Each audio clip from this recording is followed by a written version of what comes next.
Next topic in chapter 1, how had revolutionaries spread their ideas in many European states after 1815। Last paragraph में हम पढ़ चुके हैं कि 1815 के वियना कांग्रेस के बाद वहाँ पर कंजर्वेटिव स्पिरिट जो है वो बढ़ने लगी और जो है मोनार्चियल सिस्टम को वहाँ पर इस्टेब्लिश जो है वो किया गया, जिसका असर रिवोल्यूशनरीज़ के ऊपर जो है वो कैसे पड़ा और 1815 के बाद रिवोल्यूशनरीज़ आइडिया जो है वो यूरोप में कैसे इस्टेब्लिश हुए। First point, after the defeat of Napoleon in 1815 because a spirit of conservation had set in so many revolutionaries went under ground. 1815 में नेपोलियन के डिफीट के बाद, नेपोलियन के हार के बाद, चूँकि यूरोप में कंजर्वेटिव स्पिरिट या कहा जाए कि रूढ़िवादी उत्साह जो है वो बढ़ने लगा था और मोनार्चियल सिस्टम जो है वो इस्टेब्लिश किया जाने लगा था, जिसकी वजह से बहुत सारे जो रिवोल्यूशनरीज आइडियाज़ के लोग थे वो लोग अंडरग्राउंड हो गए। However they form many secret societies to fight for freedom and liberty. हालांकि जो है अंडरग्राउंड होने के बाद उन लोगों के द्वारा बहुत सारी सीक्रेट सोसाइटीज़ यानी कि गुप्त संगठन जो है वो बनाए गए और इन सीक्रेट सोसाइटीज़ के थ्रू वो लिबर्टी और फ्रीडम के लिए लड़ाई लड़ने लगे। Second, in Italy a great revolutionary Mazzini after becoming the member of the secret society of the Carbonari Italy में एक ग्रेट रिवोल्यूशनरी मैजिनी नाम के थे, जिनके द्वारा कार्बोनरी नाम के सीक्रेट सोसाइटी का मेंबर जो है वो बन गए। और सीक्रेट सोसाइटी कार्बोनरी का मेंबर बनने के बाद जो है मैजिनी ने जो है मोनार्ची सिस्टम के अगेंस्ट जो है वो रिलेंटलेस अपोजिशन की शुरुआत की, यानी कि घोर विरोध जो है वो शुरू किया और जो है वो अपने जो उनके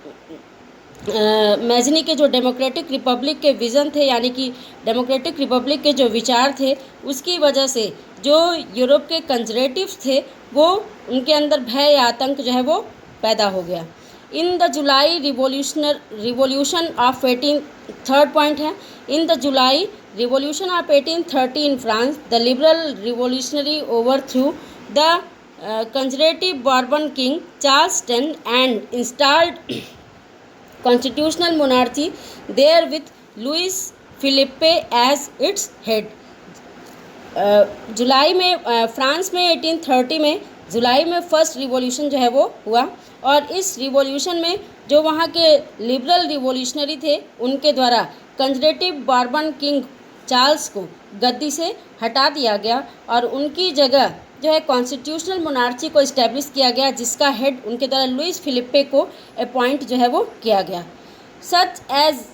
an act had a great impact on various other countries of Europe like Germany, Poland, Belgium and Italy also. France में जुलाई 1830 में जो रिवॉल्यूशन हुआ और जो वहाँ पे कॉन्स्टिट्यूशनल मोनार्ची को इस्टेब्लिश जो है वो किया गया, इसका इम्पैक्ट जो था वो यूरोप के अदर कंट्रीज़ पर भी पड़ा, जैसे जर्मनी, पोलैंड, बेल्जियम और इटली।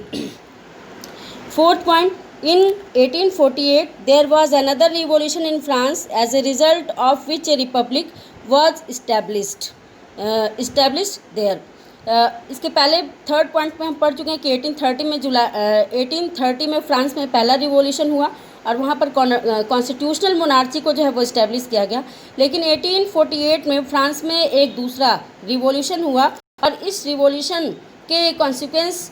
के फलस्वरूप वहाँ पर जो है रिपब्लिक को इस्टेब्लिश जो है वो किया गया। The victory of revolutionaries in France encourage the liberal of other states also. और फ्रांस में रिवॉल्यूशनरी को जो रिपब्लिक को इस्टेब्लिश करने में जो सक्सेस मिली थी, जो सफलता मिली थी, उससे फ्रांस के यूरोप के अदर स्टेट के लिबरल्स को भी इस बात के लिए इनकरेज किया कि वहाँ पर भी इस तरह का रिवॉल्यूशन जो है वो किया जाए। Fifth point, we should not forget the Greek war of independence when the Greek revolutionaries started a war against Turkey and forced her to recognize Greece as an independent state in 1832 as a result of the Treaty of the Constantinople। हमें Greek के independence war को नहीं भूलना चाहिए। Greek जो था वो एक मुस्लिम कंट्री टर्की के जो है वो अधीन था और वहाँ पर 1821 से जो है वो इंडिपेंडेंस वॉर जो है वो लड़ा जा रहा था ग्रीक रिवॉल्यूशनरीज के द्वारा। 1821 से वहाँ पर इंडिपेंडेंस वॉर को जो है वो टर्की के अगेंस्ट जो है वो शुरू किया गया और 1832 में ट्रीटी ऑफ